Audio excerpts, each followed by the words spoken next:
The night was colder than it should have been. Even the stars looked sharp. The little dragon felt every step. His wings dragged behind him. One was bent wrong. It burned when he moved. His scales were dull. Once they had been bright ember red. Now they were grey with frost. He did not cry. Dragon hatchlings were taught not to cry. Crying drew hunters. The city lights stretched across the valley like a frozen ocean. Alien towers of glass and alloy reflected the moons. This was a mixed world. Many species lived here, but none of them were dragons. The hatchling did not know how far he had walked, only that his den was gone. Only that his mother did not answer his calls. The last thing he remembered was fire in the sky, metal birds screaming, the ground shaking, then silence, then cold. He reached the first door. It was tall, smooth, metallic. He raised a claw. It shook. He knocked. Nothing happened. Lights flickered inside, then turned off. The hatchling stepped back. He moved to the next dwelling. This one smelled like oil and fur. He knocked again. The door opened a crack. Yellow eyes stared at him. A reptilian face snarled. The door slammed shut. Locks clicked. The hatchling flinched. He pressed his injured wing close to his body. His chest hurt now. Each breath felt shallow.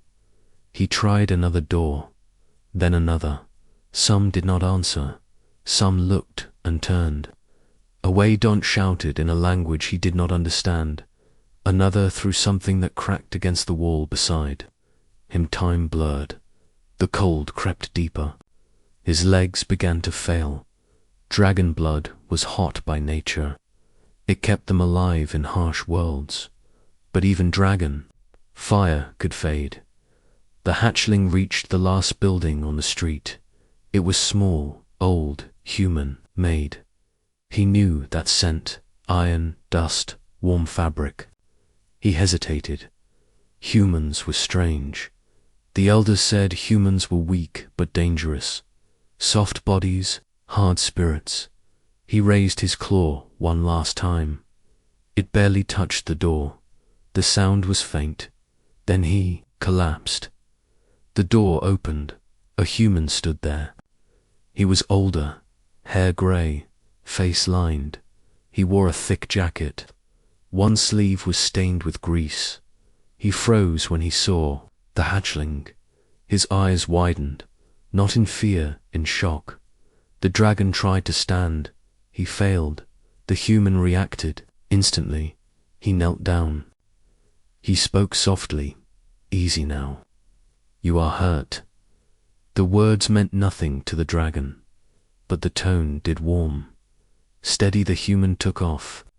His jacket, he wrapped it around the hatchling. The fabric smelled safe. The dragon hissed weakly. The human did not pull away. It is okay, I have you. The hatchling blacked out.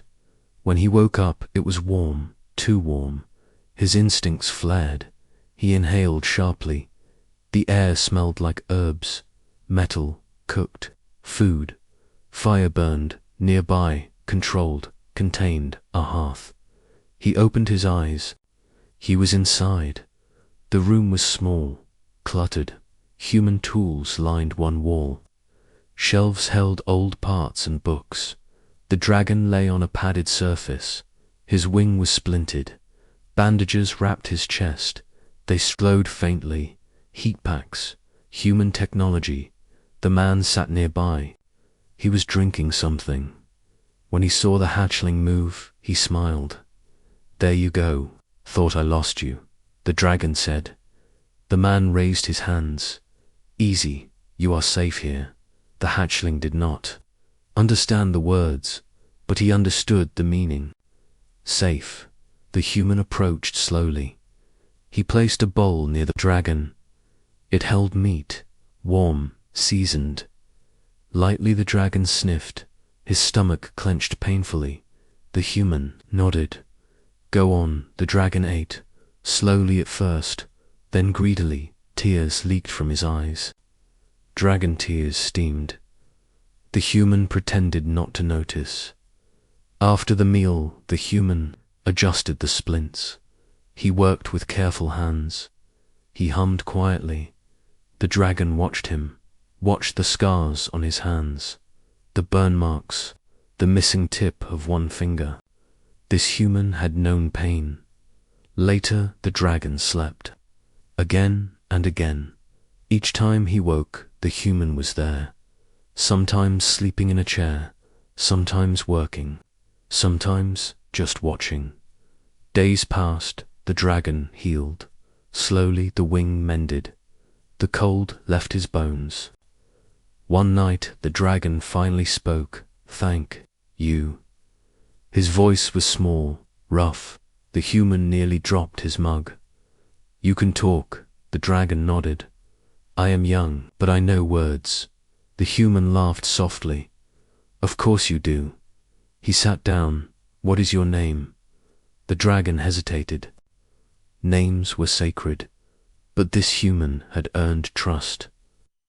"I am Paraxis." The human smiled. "That is a strong name." "I am Elias." The dragon tested it. Elias, it felt right. They shared stories. Paraxis spoke of the mountain nests, of flying lessons, of his mother. His voice cracked. Elias listened. He did not interrupt. When Paraxis finished, Elias spoke. "Humans are not supposed to live this long, but some of us do. Long enough to lose many things." He looked at the fire. "You can stay as long as you want." Paraxis tilted his head. "Why?" Elias shrugged. "Because you knocked. Because you needed help. Because someone should open the door." The dragon felt something tighten in his chest. Something warm, not fire. Something else. Something else. The world found out 3 weeks later. A patrol drone detected abnormal thermal output. Authorities arrived. Security forces. Alien envoys. Media. They surrounded the house. Elias stood at the door. Paraxis stood behind him. Smaller now, stronger. A voice boomed. "Hand over the dragon." Elias did not move. "No," the crowd murmured. The voice continued. "The dragon is a protected species." Elias nodded. "So are children." Paraxis stepped forward. He spread his wings. "I choose."